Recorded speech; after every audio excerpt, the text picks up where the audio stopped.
Welcome to the SchiffGold Friday Gold Wrap, your overview of this week's precious metals news. It's Friday, August 12th. I'm your host, Mike Maharrey. Thanks for tuning in. Well, this has been one heck of a week. Gold surged to its highest price in more than 2 months yesterday after dropping earlier in the week. The price spiked by nearly 3%, and silver was up a slightly more modest 2.31%. Now, this morning prices are off a bit, but they're still holding relatively steady, over $1,220 as I record this. Of course, all of this was related to the ugly week on Wall Street. Yesterday, the Dow dropped 545 points. That followed on the heels of an 831-point plunge on Wednesday. Two-day losses came to more than 1,300 points. And it wasn't just the Dow. The S&P 500 dropped 2.1%, posting its sixth straight decline. It's lost 6% this month. The broad index closed below its 200-day moving average for the first time since April. The Nasdaq pulled back 1.3%. It actually got into official correction territory at its low point on Thursday. Of course, all of this started last week. I talked about the big bond sell-off in last week's podcast. Yields on the 10-year Treasury soared 11 basis points in one day. Global stock markets sold off the following morning, and U.S. stocks followed. That set up this week's carnage. And that's really the big bugaboo. We have rising interest rates and a world drowning in debt. Obviously, that's no bueno. Now, the president seems to get it. When he wasn't talking up how great the economy is, Trump was chiding the Federal Reserve. On Wednesday night, Trump said the market plunge wasn't because of his trade war, as a lot of the pundits are saying. Trump said, and I quote, "That wasn't it. The problem I have is with the Fed. The Fed is going wild. They're raising interest rates, and it's ridiculous." He also said the Fed is going loco. In a Thursday interview, the president doubled down, saying, "I'm paying interest at a high rate because of our Fed, and I'd like our Fed not to be so aggressive because I think they're making a big mistake." Well, whether the Fed is making a mistake or not, most people don't think the central bank is going to relent on hiking rates. After all, the economy is great, employment is great, inflation is tame. In fact, the CPI came in up 0.1 in September, below the expected 0.2. This is only going to fuel the rate hike fire. So is this the beginning of the crash? Well, look, I don't know. If I could predict the future, I wouldn't be doing this podcast.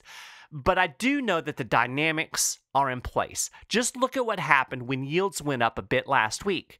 Really, they're not all that high historically, and the market had a huge temper tantrum.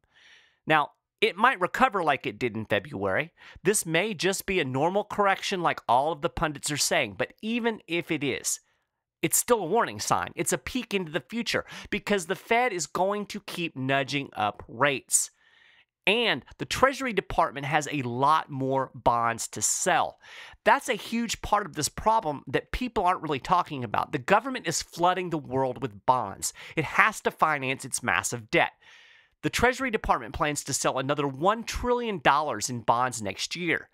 Meanwhile, the Chinese aren't buying. The Japanese have been selling. The Fed isn't buying. Who is going to buy all of these treasuries?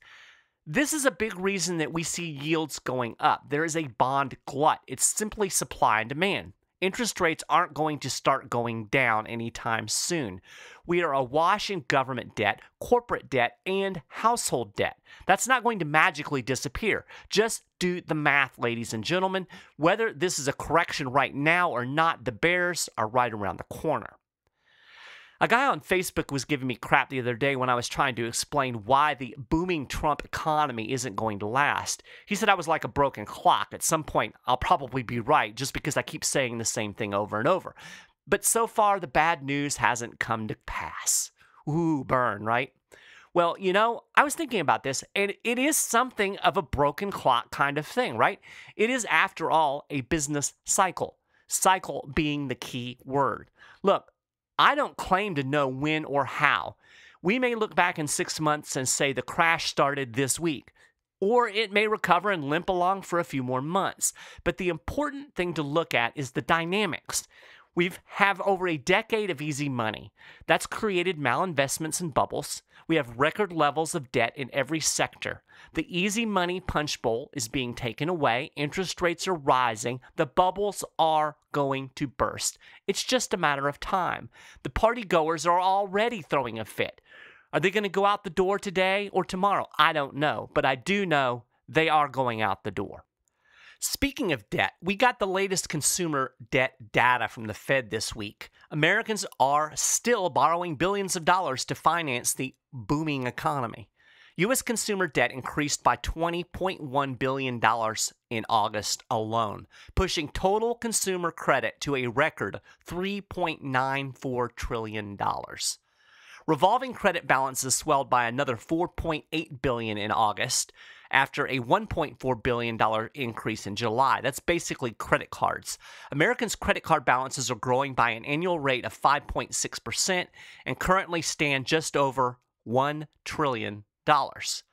Non-revolving credit, which includes auto loans and student loans, grew by $15.3 billion. That's 6.4% in August, after a $15.2 billion increase in July. Americans have piled up nearly $2.9 trillion in non-revolving debt.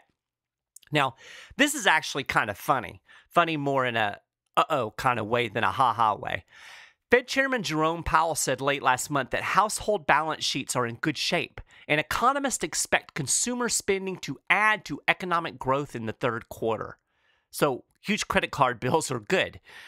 When you cut through all of the hyperbole, the real story is the American economy is built on debt. Yes, Americans are still buying stuff, but they're putting it on plastic. At some point, they're going to have to pay the piper. And no matter what Jerome Powell says, this is not good news in an environment of rapidly rising interest rates. And this, of course, brings us back around to the impending crash. Over the last several months, I've been telling you gold is on sale. Well, when the air does start coming out of the bubbles, whether that's already starting or if it's still down the road a ways, that sale is over.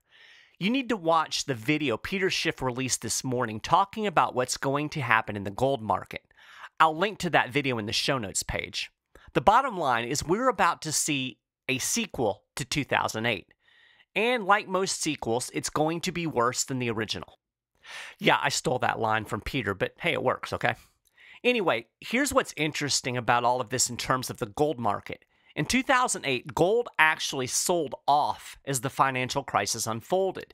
But the dynamics right now are completely different. In fact, it's the exact opposite.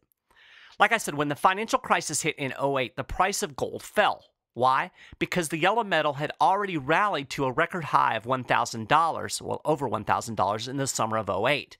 Investors were already buying gold. The rally began back in 2001 from below $300. When the crisis hit, everybody had lots of profits in gold and nobody was short. Now, fast forward to today. Nobody's been buying gold. The yellow metal is about 40% below its $1,900 peak. Hedge funds are actually short gold for the first time since 2001. When the crisis hits, nobody will be sitting on big gold profits. Investors will need to cover their shorts, and gold is under-owned. Then we have the dollar. In the summer of 2008, the greenback was at an all-time low. Everybody was short the dollar. Today, the greenback is strong, and investors are long the dollar. People have been piling into the dollar. Ironically, one of the reasons the dollar was so weak in 2008 was because we had a big budget deficit and huge trade deficits. Hello? Sound familiar? Yes, it's worse today. Bigger government deficits, bigger trade deficits. So we're primed for a currency crisis. As Peter said in the video, if you've been thinking about buying more gold or more silver, stop thinking and start buying. If you don't own any gold or silver, what are you waiting for? You've got to buy it because the prices are going to start going up a lot faster. And once it really gets going, it's going to leave a lot of people behind. Nobody wants to be left behind, right? Gold is on sale. Shop the sale. So to get started, all you need to do is call 1-888-GOLD-160 and talk to one of our SchiffGold precious metal specialists today. They can help you, give you more information, and get you started investing in gold and silver. Well, that's a gold wrap for this week. You can get more details on all of these stories and more, and keep up with the latest precious metals news and analysis throughout the week at SchiffGold.com/news. If you haven't done it already, you can subscribe to the Friday Gold Wrap over at iTunes for free. There's a link on our show notes page. I really appreciate you listening to the show, and I'll talk to you again next week.